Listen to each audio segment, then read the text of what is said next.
Hiç düşündünüz mü? Neden bazı fikirler virüs gibi yayılırken bazıları unutulup gidiyor? Ya da neden birdenbire herkesin aynı şeyi istediğini, aynı şekilde düşündüğünü fark ettiğiniz oluyor mu? İşte bu soruların cevabı 100 yıl önce yaşamış ama bugünü herkesten daha iyi şekillendirmiş bir adamda saklı, Edward Bernays. Bugün size modern dünyanın görünmez mimarını, halkla ilişkiler kavramının babasını anlatacağım. Ama baştan uyarayım. Bernays'in hikayesi sadece bir başarı öyküsü değil, aynı zamanda irademizi, seçimlerimizi ve hatta arzularımızı nasıl birilerinin tasarladığını gösteren rahatsız edici bir rehber. Bernays sıradan bir reklamcı değildi. O bir davranış tasarımcısıydı.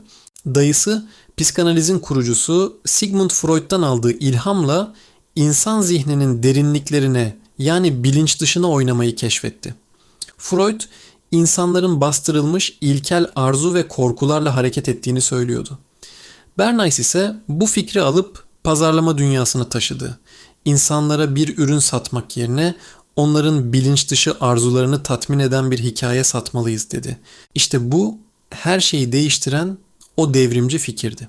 Artık amaç bir ürünün ne kadar işe yaradığını anlatmak değil, o ürüne sahip olmanın size ne hissettireceğini, hangi statüyü kazandıracağını fısıldamaktı.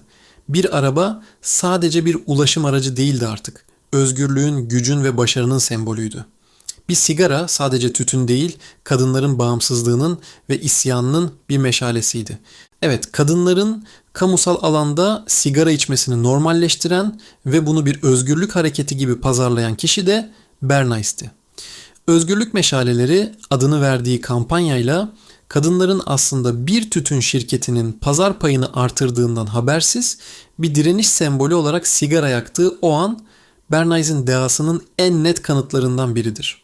Buna rıza üretimi adını verdi. Yani insanların aslında başkaları tarafından planlanmış bir yöne doğru giderken bunun tamamen kendi özgür seçimleri olduğuna inanmalarını sağlamak. Kitlelerin bireylerden çok farklı davrandığını biliyordu. Kalabalıklar daha duygusaldı, mantıktan çok sembollere tepki veriyordu. Korkuları ve arzuları kolayca tetiklenebiliyordu. Eğer doğru düğmelere basarsanız milyonlarca insanı aynı anda aynı şeyi istemeye, aynı şeye inanmaya ikna edebilirdiniz. Bu yöntem sadece ürün satmak için kullanılmadı. Savaşları meşrulaştırmak, politikacıları sevdirmek, hatta bir ülkenin rejimini değiştirmek için bile devreye girdi. Bernays bir hükümet darbesini bile demokrasi getirme operasyonu olarak pazarlayabilecek kadar ileri gitmişti. Haberlerin dilinden, sosyal medyada viral olan trendlere, normal kabul ettiğimiz davranışlardan, satın aldığımız markalara kadar her yerde onun hayaletini görebilirsiniz.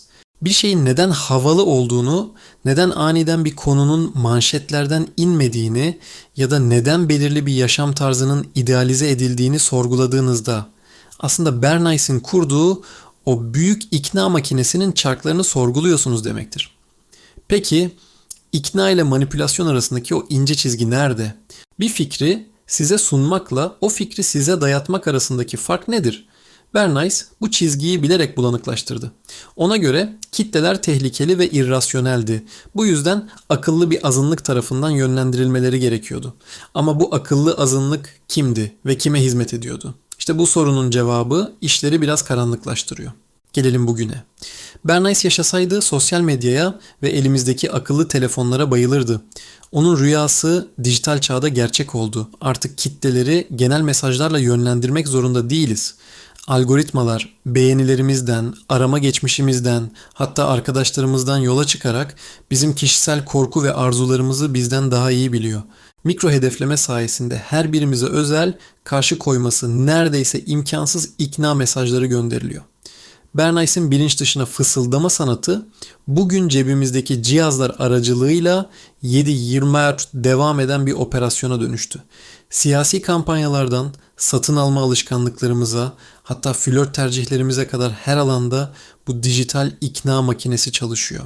Bir sonraki tatil yerinizi seçtiğinizi sanarken aslında size defalarca gösterilen reklamlardan mı etkileniyorsunuz?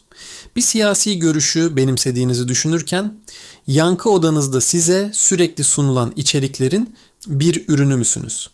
Peki, bu devasa makineye karşı ne yapabiliriz? Çözüm, pes etmek ya da teknolojiden kaçmak değil. Çözüm, farkındalık ve bilgi okuryazarlığı. Bir haberle, bir reklamla ya da bir sosyal medya trendiyle karşılaştığımızda kendimize şu basit ama güçlü soruyu sormak. Bu hikaye kime hizmet ediyor? Bu anlatının arkasındaki amaç ne? Bana ne hissettirmeye çalışıyor ve neden? Edward Bernays'in bize bıraktığı en büyük miras belki de sandığımız kadar özgür olmadığımız gerçeğidir. Ama bu mirası bir uyarı olarak alırsak, yani zihnimizin nasıl çalıştığını ve dış etkenlere ne kadar açık olduğunu anlarsak, işte o zaman gerçek özgür iradeye giden ilk adımı atmış oluruz.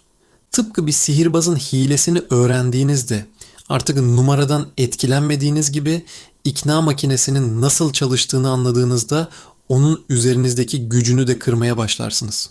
Seçimlerimizin bize ait olduğu bir dünya mümkün. Ama bunun için önce o seçimleri bizden çalmaya çalışan mekanizmaları tanımamız gerekiyor. Bernays'in hayaletiyle yüzleşmek. Modern dünyanın en büyük meydan okumalarından biri.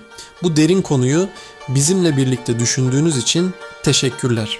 Eğer bu tür içerikleri seviyorsanız ve zihninizi meşgul eden soruların peşine düşmek hoşunuza gidiyorsa kanalımıza abone olmayı unutmayın.